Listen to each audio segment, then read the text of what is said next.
Je m'appelle Christine, je réside à Bobo-Dioulasso. Je suis une lesbienne.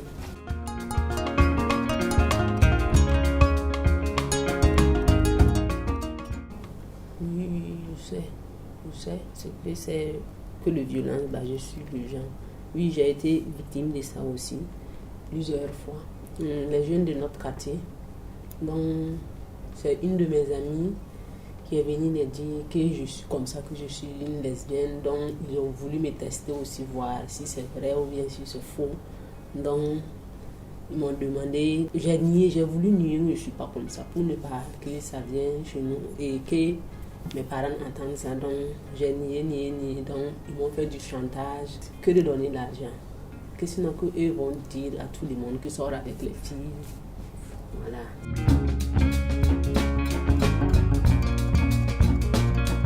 Oui, j'ai été discriminée à l'école. Okay. Ma mère est partie me descendre derrière les fenêtres. C'était les enfants de 6e même. Mais comme en ce moment, je me dis qu'ils ne savaient pas que les filles c'était des lesbiennes, quoi. Donc ils m'ont dit que PD. Puis ils ont appelé les autres là. Ils sont venus s'arrêter dans la fenêtre en train de me regarder. En ce moment, c'était 3e que je faisais. Je me suis retournée les regarder et puis partie. Mais en tout cas, dans le lycée là, tout le monde nous connaissait. Et puis ils parlaient de ça, mais c'est les élèves de 6e là seulement qui ont voulu me discriminer. Sinon les autres, eux, ils disent, mais je n'entendais pas. Mais à travers les regards aussi, tu sais.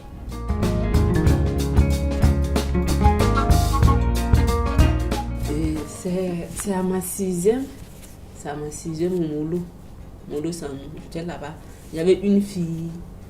On était en classe. Donc, quand moi je partais, mais c'était au début. Les filles m'attiraient, quoi. Mais je ne savais pas qu'on pouvait coucher ensemble, faire les trucs, ni rien. Mais au début, là, donc, quand moi je partais avec du pain comme ça, on partage. Même si c'est 100 francs, on prend 50. Donc, genre, ça a commencé comme ça, quoi. Mais moi, en tout cas, je ne savais pas qu'on pouvait faire les relations. Maintenant, c'est en 2017. 2017, maintenant, j'ai connu une amie. Et je suivais. Donc, comme lui, il avait déjà commencé il y a longtemps. Donc, lui aussi m'a montré. Et puis, j'ai commencé à fréquenter des structures.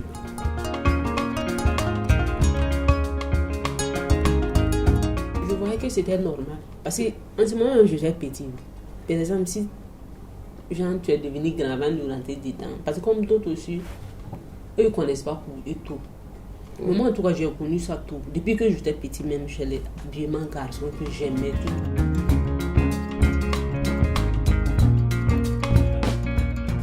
À la maison, c'est une fille qui est venue me descendre à la porte. Donc, vraiment, mon frère sortait, puis moi, j'ai appelé la fille là qui est bébé.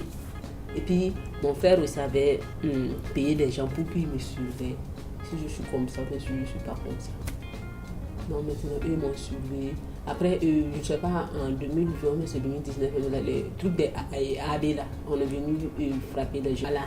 Donc, la fille que moi je suivais là, donc, mon frère a déjà vu, il rentrait dans le coin là. Le jour qu'on est venu frapper les gens là, donc, tout ça a mené quoi. Puis ils ont fait réunion. Et puis, me demander si je suis comme ça, mais si je ne suis pas comme ça. Donc, moi aussi, j'ai nié, je ne suis pas comme ça. Donc, maintenant, et c'est là mon père m'a dit que si je suis comme ça, que de faire pardon et puis arrêter.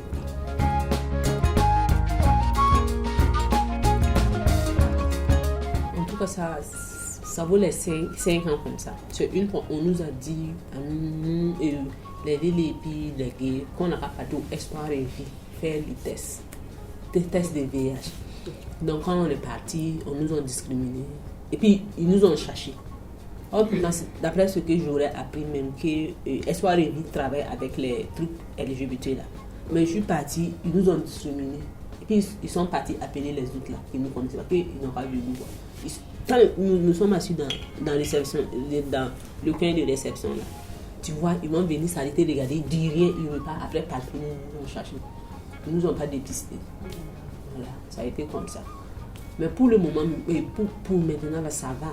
Parce que comme moi je travaille au REPLUS là-bas, on les prend en charge. Donc, souvent, mais moi-même, comme moi je suis père éducateur là-bas, souvent j'amène les gens pour se faire soigner là-bas. Ils viennent là-bas en continu, ils n'ont pas de problème.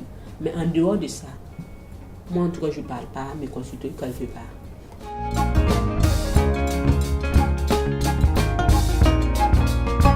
Une fois, j'ai accompagné mon ami qui, lui, il avait mal au anus. Là. Donc, on est parti. Le jeune était couché. C'est moi-même, j'étais assis à côté de lui. Là. Donc, le médecin l'a dit. Parce que comme il est efféminé. Donc, moi aussi, c'est 6 garçons, moi j'ai fait. Donc, on est parti. Donc, depuis qu'on rentrait seulement là, il a su. Donc, maintenant, il nous a laissé dedans là. Il sort, il part appeler quelqu'un. Venez ouvrir anus là, montrer. Tout le monde. Venez ouvrir anus là, montrer. Pas de finir aussi, ils nous ont cherché. Ils ont dit que non, que eux, ils n'ont pas ce truc là ici. C'est là maintenant, moi j'ai dit, au moment où je vais me renseigner, on aurait plus aussi eux peuvent faire ça. Et puis, le petit il est venu là-bas. C'est là-bas maintenant, ils ont fait chimio, ben quoi même là. Ils ont fait ça. Le petit là, après, il venait faire à son rendez-vous jusqu'à ce fini. Donc, il m'a dit que c'est là-bas même, il passe se soigner maintenant qu'il ne parle pas d'or.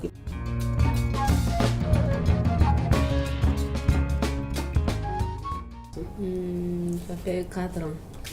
Vous-même, vous connaissez l'affaire des relations. Chaque jour, c'est pas là. Il y a affaire de tromperie dedans. Ça, c'est forcé. Bon, en tout cas, souvent aussi, des décisions-là, on prend ça à 2. Genre, souvent, je peux décider souvent comme la personne aussi, mon partenaire aussi peut décider. Chacun essaye de faire quoi.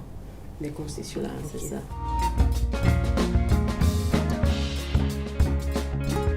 En tout cas, je veux un enfant. Et pourquoi même moi-même je veux un enfant? Parce que moi, je veux savoir la douleur, comment... Genre, parce que de la manière dont on explique que accouchement, là, c'est ça, moi, c'est pour ça moi je vais essayer de voir. Moi, en tout cas, je veux faire un enfant et puis peut-être adopter 2 enfants ajoutés.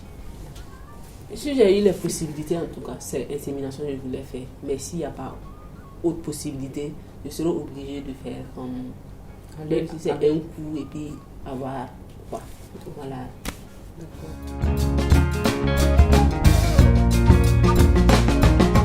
Je n'ai jamais utilisé. Mais je me suis dit, lui, parce qu'une fois, je vis une papier chez lui. Et puis je sais que cette piqûre, elle fait. Mais je ne sais pas si elle arrête ou bien elle continue toujours. Bon, moi je me dis, il y a risque de... Moi je me dis, il y a risque. Parce que si lui il est infecté et puis moi je plais. Donc c'est un peu bizarre. Voilà. Mais moi-même, chaque fois, moi-même je réclame. J'en dis que truc de gants. Genre gants, truc où je dis gants préservatifs pour qu'on met dans les doigts là, et bien dans les langues là. Moi-même, chaque fois, quand je participe à quelque chose seulement, c'est ça que je dis. Même la semaine passée, les gens de IOA étaient chez nous. Donc, ils ne faisaient que parler des TS et puis des trucs, des HH. Donc, ils n'ont pas parlé des lesbiennes. Donc, moi-même, je les ai demandé. J'ai dit, mais moi, je vois qu'eux ne prennent pas en compte. C'est pour ça qu'ils m'ont dit qu'il n'y a pas... que notre taux d'infection n'est pas élevé. C'est pour ça que moi, je dis, mais les filles là aussi sont des billes. Donc, ils peuvent nous contaminer. Par exemple, si tu as plaie et puis tu pars faire là, tu peux t'infecter. Donc, il ne faut pas, eux vont prendre seulement les garçons, les autres là, et puis nous laisser parce que les enfants là sont tous des billes.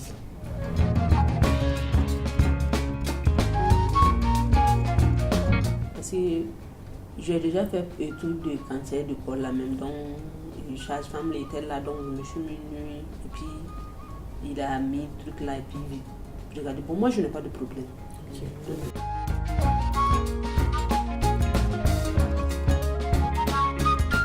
Moi, je n'ai pas trop d'informations sur ça, je regarde à la télé, puis j'entends les gens dire.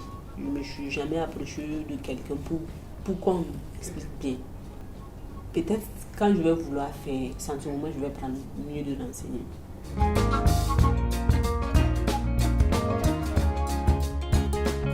Moi, en tout cas, je reviens sur ça. Chaque fois, c'est ça, sur ça, je reviens. Genre, même si chez nous, il n'y a pas, notre taux d'infection là n'est pas élevé. Moi aussi, je vécu bien avec nos matériels, certains matériels, quoi, pour nous protéger. C'est tout ce que moi, en tout cas, je demande. Parce que chez nous aussi, moi, je me dis là, même si toi, tu fais confiance, comment là, ton partenaire, elle couche avec des hommes. Donc là, facilement, si elle est infectée, facilement, elle peut te contaminer. Donc c'est ça vraiment mon besoin. Par exemple, ça, les lesbiennes veulent faire insémination. On n'a pas dit de payer tout, mais on peut t'aider en divisant. Genre, toi, tu enlèves moitié, et puis les gens qui veulent t'aider enlèvent moitié. Voilà, pour que tu fais ton truc, quoi. Voilà. J'aimerais que on sensibilise les médecins là. C'est ça. Les sensibiliser bien même. Parce que nous sommes discriminés. Trop discriminés même. Bon, par exemple, si RER+ n'existait pas, c'est où on allait partir ce soir. Forcément, ça serait dans les autres hôpitaux.